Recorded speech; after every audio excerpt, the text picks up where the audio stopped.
I know you're conservative, so you don't want to hear this, but there's a little more good news. No, not good news. We're conservative. No, that's good news. I'm sorry. I must. It's just brace yourself, because there's something else.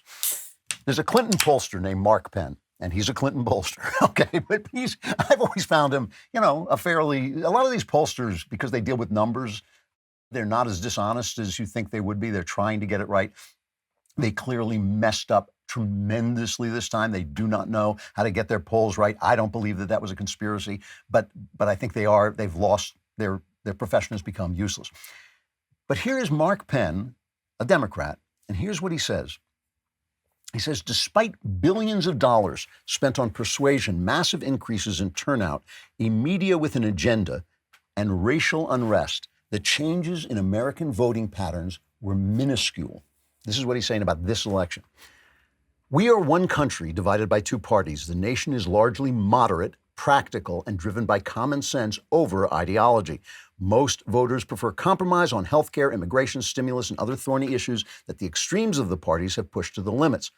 Only 24% of voters identify as liberal, while 38% say they're conservative, according to CNN exit polls. Another 38% are moderate. Despite the widespread publicity given the left since 2014, a good year for Republicans, the percentage of self-identified liberals declined 2 points, while the share of conservatives increased 3 points. These are numbers. These are real numbers. These are numbers that mean something. It means something is having an effect. I think it's us. I think it's the new media. Well, let me ask you this. Here's Whoopi Goldberg. I'm just going to play a random cut. Here's Whoopi Goldberg, cut 13, talking about the GOP and the virus. That's what all of this is. And when you go in to vote in Georgia, remember, this is the party that doesn't care if you drop dead because you can't breathe. Clearly, they know what has to happen, and they're not doing it. This is the party, the GOP is the party that doesn't care if you drop dead, okay? The percentage of self-identified liberals declined 2 points, while the share of conservatives increased 3 points. So when you look at the media and you say, look what they're doing, they're killing us, they're taking away votes, they're actually not. They have, with Trump's help, really, they have exposed themselves as completely unreliable. Nobody is looking at Whoopi Goldberg who disagrees with her and thinking, oh yeah, that's the facts. Those are the facts. Everybody knows who she is. All right. He says, by now, this is still Mark Penn, by now everyone has heard that President Trump did worse in the suburbs and better with minorities than in 2016. While technically true, the suburban swing occurred before the 2018 midterms. In other words, he lost those voters. We know he lost those voters in the midterms. The minority shift was relatively small, except for Hispanic voters in Florida and the border towns of Texas. Some surprising findings have been overlooked. Mr. Trump's margin of victory among white women increased from 11 to 13 points. There was a lot of talk that suburban white women were turning against him. Doesn't look like they did. This is according to exit polls, but exit polls that have been adjusted. But his advantage among white men narrowed from 30 points to 23 points. That's really, I think, what happened is moderate white men turned away from him.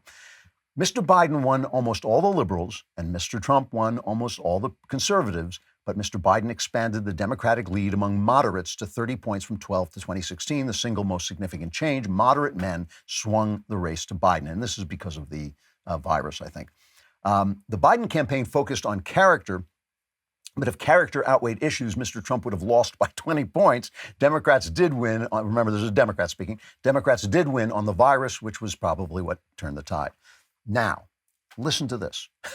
It is highly significant that in deep blue California, 2 ballot measures to end a constitutional ban on racial preferences by government and to repeal restraints on commercial property tax increases both went down by wide margins.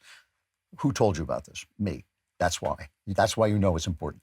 The country might have shifted in favor of looser marijuana laws, but it doesn't generally favor higher taxes, nor has it lost faith in the idea of a post-racial society.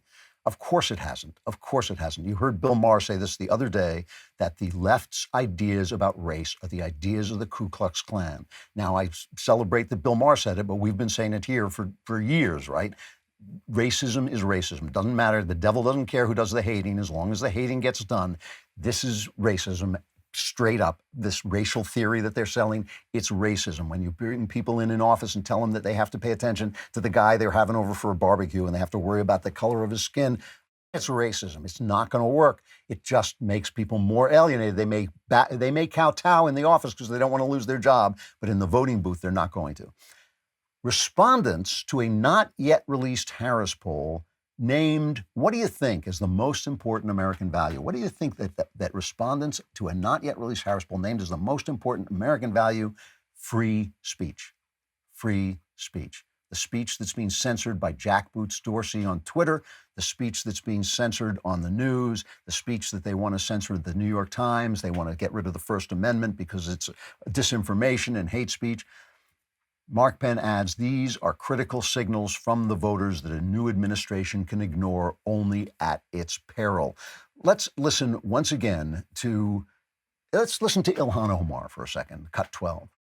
To speak about me at every single rally. It didn't really matter where he was, Right. sometimes multiple times in a day, as he had held his Klan rallies throughout the country.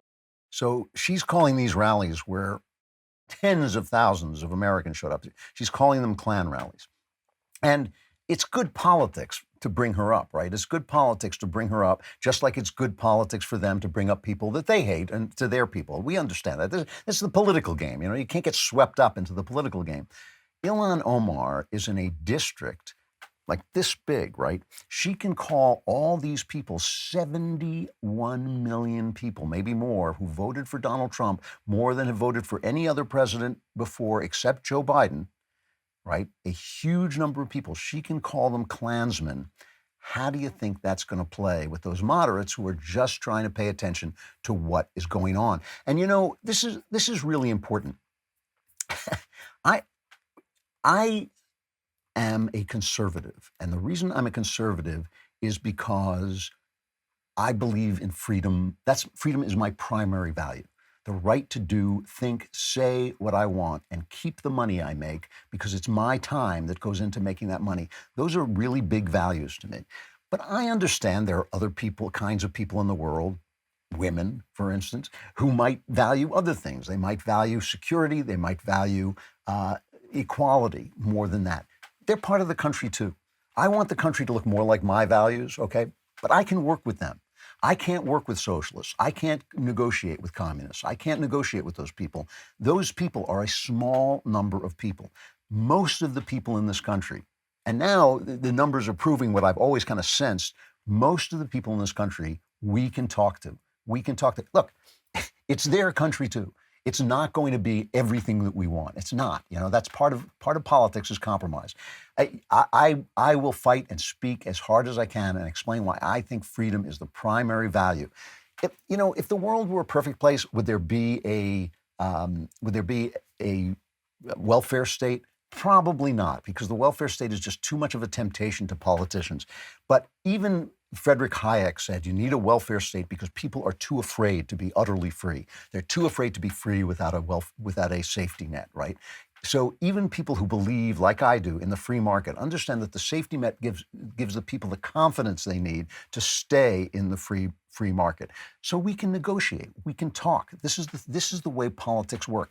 And again, I keep saying this, it's the media, it's the academy, it's the entertainment industry that gets between us and tries to make us hate each other.